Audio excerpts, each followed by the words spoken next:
Happy Saturday, y'all. Welcome to another installment of Who Peed in the Dating Pool. I hope you guys are enjoying your Saturday. It's decent day. It's a little cool northeast, but other than that, it's a nice day. It's no rain, some partly clouds. I'm like the local weatherman, so if you didn't know, I'm gonna give you the weather updates. That's what I do.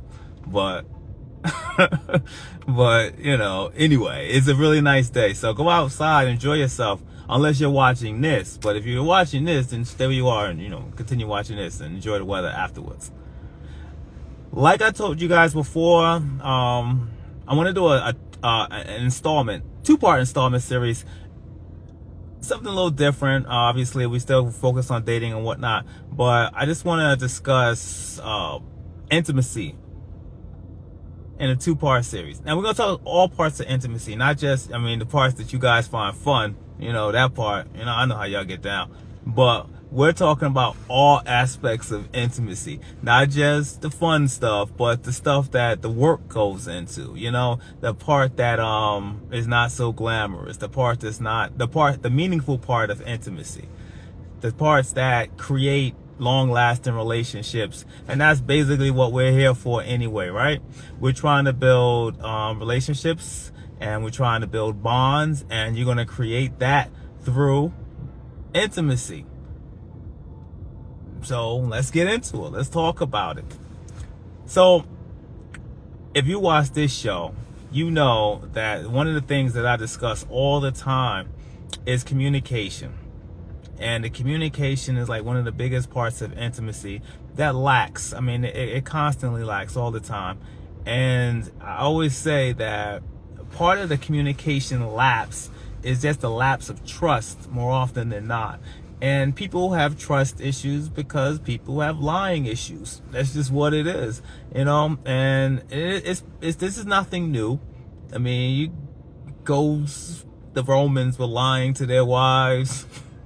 Cavemen were telling their wives that they were going to a different cave and then find out they were up the hill and up the mountain with another cave lady. They've been lying for a long time. People, men, women, children, everybody lies. So, knowing that, it's understandable why there's like lacks of communication. But if we're going to be in like really decent relationships and we're going to try to build with one another, we got to really try to get past that. And how do we do that? Through communication. And through that communication, you're going to build bonds. And sometimes the communication is the ugly truths. Sometimes you're going to talk about things that, you may not want to listen to, you may not want to hear, they may not sound appealing, but you got to discuss those things. And two people sit down and talk about things that are going well, and then they also talk about the things that aren't going so well. Sometimes you got to talk about the things that are troubling you and things that are really just you're finding really difficult to deal with. So you got to open your minds and your heart with that special person, not just with anybody, because there's a lot of randoms out there that you don't necessarily need to communicate everything to everybody. You just don't. I'm sorry. And that's just to be that honest truth. You don't need to. But with that person, you might want to practice that communication and work on that, because if you're going to build on any level of intimacy, it's never going to happen without that basic form of communication. If you don't have that, you really don't have anything. So that's where you're going to start. You're going to start with that communication. You're going to talk to that partner, and you're going to tell them things that are beneficial to you both to move on in that relationship. And I think most of you who watch this video will probably agree with that's the beginning stages of intimacy. Now, we touched on trust a little bit too, because through that communication, you're going to build some level of trust, hopefully. And that's the goal. The ultimate goal is to build some level of trust. That's what you're working towards. So through communication, they understand that, I understand when person A is going through something, and they'll relay that to me. They may not say exactly what they're going through at that moment, because maybe they're just not at that stage where they really want to discuss it. And that's understandable. You give people time, then maybe they'll discuss. And you know, okay, you know, my partner is dealing with whatever. I know they're kind of distant, but I know that they're dealing because they communicated that with me. I'm dealing with something. Just hold on, babe. Give me a second. We're gonna talk about it, but just let me deal with this.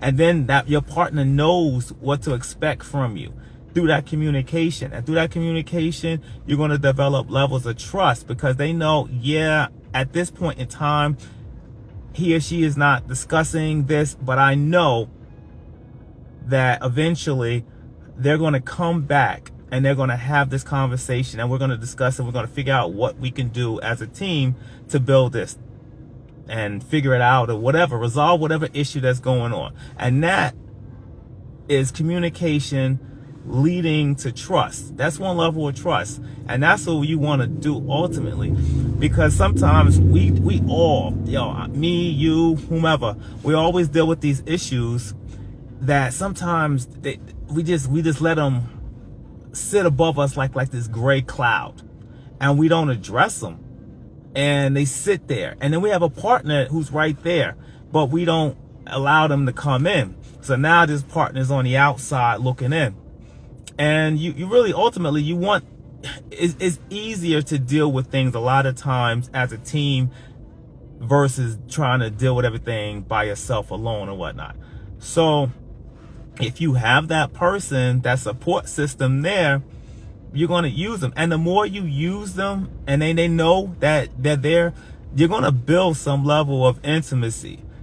Again, when I talk about intimacy, it's not just the fun stuff that everybody likes. That's intimacy too. We're going to get to that later. But as far as the intimacy is concerned, that's part of intimacy. And once you have that, again, that communication will lead into trust. You know? And that trust is paramount, I'm telling you. Another form of intimacy is that, and we kind of delve into that prior, is that feeling of being needed. People want to be needed, you know? You be in a relationship and you tell like, well, I can do with or without you or whatever. Okay, that can only last for so long because people yearn to be needed. They want to be needed. And when they're needed, they want to assist, especially the person that they care for. You know, I'm not talking about everybody, but the person that you're with, that person that you spent that effort and the time with, they want to be there for you. They want to be that vessel more often than not if you got the right person. And we're assuming that you all have the right person or looking for the right person. That right person is going to want to be that vessel that you can use because they know they already trust you. They already communicate with you. So there's a bond. So they don't mind allowing you to use them as a vessel because they have those levels and those layers already established. So the feeling of being needed is something that I don't think is used enough. You know, people don't want to sit on the sidelines. You know what I'm saying? You want to be the starter. You don't want to be sitting on the sidelines. You want to be actively involved in your partner issues. Even and when we talk about things, it's not always bad things. I mean, sometimes it could be a good thing. It can be things that your partner will want to help you with that's positive. It doesn't have to be a negative issue. Some things like, who knows, maybe they got a promotion at work and they have to meet and network with all these new people, and they're invited to the big wig parties and so forth. So now as a partner, you want to be there to support. So when they go to those parties, you can kind of schmooze with them and you're playing your role there. And he needs that. He needs a partner, you know, and you're that partner, you know, and or she has that promotion. You go in there and now you want to be there to support her while she's dealing with the big wigs of the company or whatever. You're being used. You're a vessel and she needs you. And the fact that you communicate and the fact that she trusts you because you built that communication and that feeling of being needed is important. Now you put all these things into work, you're establishing intimacy. And that's what this whole thing is about. It's about establishing intimacy. And too often When we think about things like intimacy, we think of it on one level. And obviously it's sexual and so forth. And obviously that's important. I'm not going to downplay it and say it is not important, because it is, obviously. But even to get to that point of the best sexual intimacy, more often than not, you probably have to have those other things intact. I mean, it's kind of hard. I mean, it happens. People can have relations with no emotions attached, and that's possible. And I'm not saying that a person can't have good relationships with no emotions attached. It's possible, you know. I'm not saying that. I'm going to say anything like that. But what I am saying is, more often than not, with most people, the majority of us, when we have relationships on the physical side, those other things, they need to be intact. You know, you got to have those things intact. I mean, it's kind of hard. I mean, even like when people have physical, if you're not comfortable, and comfort a lot of times comes with trust, it's not going to be probably the best. That's for women, especially. And especially for women. Women need that level of comfort. And if you don't have that comfort, you probably, more often than not, won't have your best experience. So, fellas, ladies, whomever, it's important that we work on building on these things, because intimacy is something that I believe that is just lacking. And obviously I'm not talking about the sex, I'm talking about the initial stages of intimacy. It's lacking in relationships, and it's probably leading to the high divorce rate.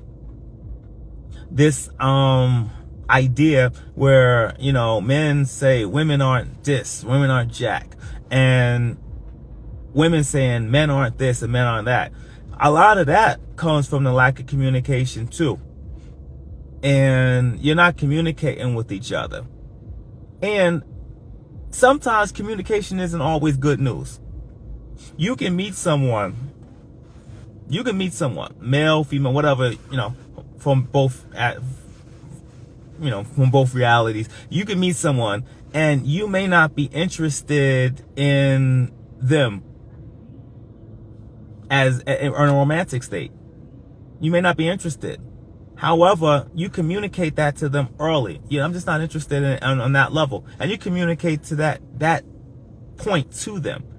And maybe you may generate some type of friendship, but you know where you stand. And who knows, maybe you might realize, you know what? I know I said that, but, you know, feelings change and then emotions change. And then you communicate that to that individual. You communicate, say, listen, hey, we started off as this. I didn't think that it would be this. However, the more time I spend with you, the more feelings I develop. And I think that maybe if you're okay with it, maybe we can move on to a different level, or we try to, you know, go further with this relationship. That's the communication aspect. And then you communicate that to your partner, because a lot of times people's feelings do grow and they don't say anything. Now you don't say anything from a person that they thought that you were on a friendship level. You don't say anything.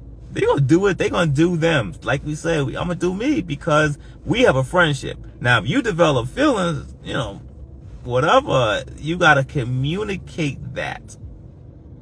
And that's why I say that communication is the beginning part of intimacy, always, every day. Because you can't build trust without the communication.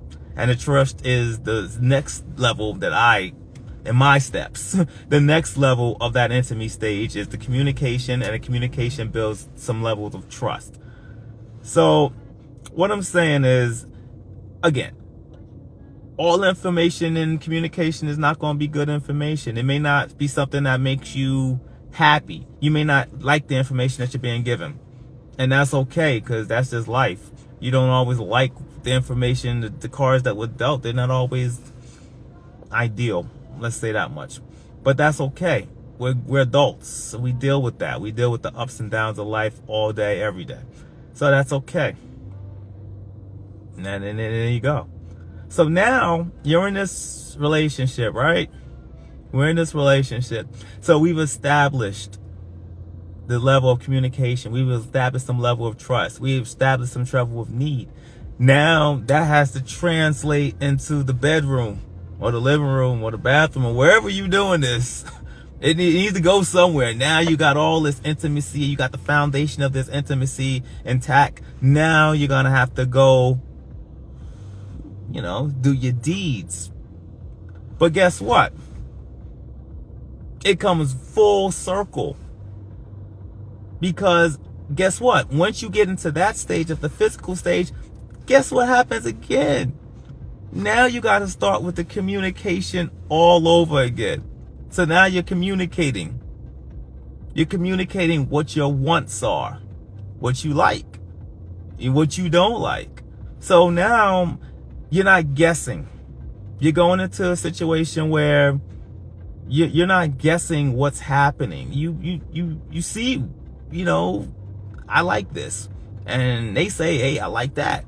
And then you try it out. And then you know that you've developed some level of communication. And then what happens? Full circle again. You go to trust. So now you're doing these things because you communicated them. And now you can do extra things. Why? Because you trust them. Same thing. We're going to the same thing. Same thing. Non-physical, physical intimacy. You still go through the same steps. So now it's familiar. Sounds familiar? Now we're going from communication to trust. So now we trust this individual to do things that we may not have done prior. We're like, hey, we communicated. I already have this level of foundation already built. So I know who this person is. We've communicated what we like and what we don't like. So now we're going to levels of trust. The trust is probably the fun part because now you get to do things that you may not have done before. So it is what it is. I say that now this is the part that really tests the intimacy stage of your relationship. So now you already have the communication on the non-physical side. You got the trust on the non-physical side. You got the need on the non-physical side. And now this is translated to the physical. So now you got the communication. So now you're going to find out what she like or what he likes. Now you're going to test these things with the trust. You're like, oh, I really like this. I may not like this as much as I thought I liked it during the communication stage. But now we doing it. And then that's that feeling of that need. Again, 360. Now you got that feeling of need, that you need that person. And then you're bonding with this person physically. And then that's that need, that you need to please them and they need to please you. Because that's where the fairness aspect comes in. Because it's a team sport, y'all. It's a team sport. So you're in this team sport and you're acting accordingly. You're acting like a good faith partner. So your objective for both of you is to please one another. So you want to make sure that your partner is happy. Fellas, ladies, you need to make sure that dude is happy. You want to make sure they good. Are you good? Round two? Hold on, let me stretch. Wait a minute. I got a cramp. You can massage that back and get that cramp out. All right, I'm ready for round two. Rocky, do your thing. Get out there. You got another round. Because that's what you need to do to please that partner. So, again, there's levels to this. You know what I mean? There are levels to this. And that's what you want to do. You want to develop some type of system that's going to work for you. And if you follow, listen, people, if you follow this with your partner, or at least somebody you're really interested in, on both levels, the nonverbal and the verbal, it's going to work out more often than not. I mean, nothing's foolproof. Don't go back and say, Rick said, listen, nothing's 100%. I'm not saying it's 100%, but what's 100%? Taxes, death, those aren't good. Not 100%, but high probability. And I think in the stock market and math and so forth, I think high probability is pretty good. You know, meet the needs. And then here's the fun part. You establish this and then you do it all over again. And you do it again and you do it again. And the next time, a lot of these things go without being said. You don't have to worry about asking what they like, because you know it, because you've done it so many times and you've asked a million questions. And the trust thing, you're going to find that you're doing even more things because there's a trust system in place. So you know there's a trust level in place. You're willing to take it to the next level and do extra things and do things that, you know, you got to pull the curtain. Because this is the person that you with, this is the person that you love, and this is the person that you're feeling or what have you. So you wanna establish something that's going to be meaningful, and that's what it's about. So I know that Miss Hoopy in the dating pool, and a lot of the people who frequent this show or watch it or listen to it or appreciate it, a lot of folks are single and they don't have that person. And then maybe they do have a person, but it's not a constant. It's a person that they use for whatever needs they need to be met. So that's what they have. And that's maybe not ideal, but sometimes maybe something is better than nothing. Maybe something is worse than nothing.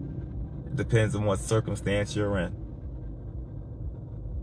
But whatever you're doing, you know, understand that it all comes down to communication. That's the number one thing. The comms, communication, physical, non-physical. It all requires, and the steps are really identical. This is, I mean, you know, this is reality. It is what it is.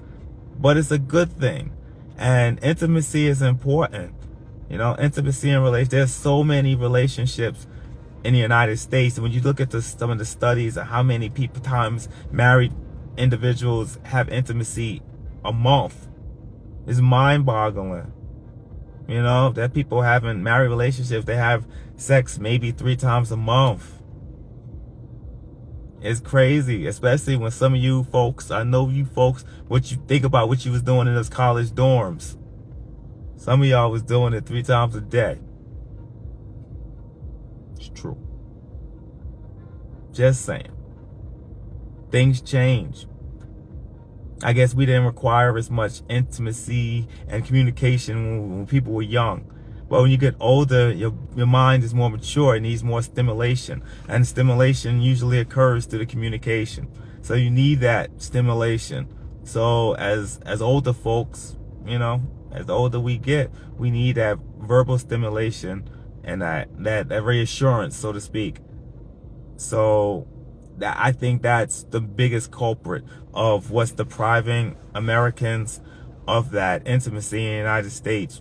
And that intimacy is that probably leads to the divorce rate, because the divorce rate, if you're not communicating with each other, I mean, what's left really of the marriage? You know, infidelity usually a lot of times leads the next step, and then you're out the door, and all that time invested, which is unfortunate. Because if you know me, I'm big on the marriage. I'm not married, never been married, but I like the idea of marriage. I do. You know, I root for them. I see people married, I root for them. I know I like weddings. I don't want to be in any weddings, but I do like going to them. And I appreciate the whole the idea of marriage, and I respect it. Sometimes I think I respect the marriage more than the people who are actually married. Yeah, so it's what it is. But this is not it. We're gonna have other people engaged in this conversation because it's something that is important. Now, granted, again, I know that a lot of people who watch this aren't in relationships. A lot of people are jaded with the whole concept of being in a relationship in general. I mean, they're just done. They're sick of it. It's like the pool pee. Like my niece says, there's crack and cocaine in the dating pool. And that might be true. But you got to start somewhere. What do? You throw your hands up and give up? I don't think so. I think that you dig in and you move on and you try to make it better. And that's what the ultimate goal is. This is why this page was established, because I heard people say there was pee in the pool. So I asked, well, who peed in it? So now we have a platform to discuss, and I can discuss and other people can discuss, and we can just build on that and figure out, how do we get beyond this? That's what we're wondering. Anyway, shout out to all of you guys. As you know, I appreciate you. Happy New Year to people I haven't mentioned that to, and enjoy this day. I mean, what is the temperature? 44. That's not bad. I mean, I'm a fall baby, so 44 is okay to me. For dress appropriately. Got on, like, I got the hoodie. Got the jacket. As long as you dressed appropriate, go outside, enjoy the day. I'm gonna go do a little bit of shopping and what have you, and I'm gonna try to enjoy the day as much as I can. But love you guys. Enjoy. Salute. One.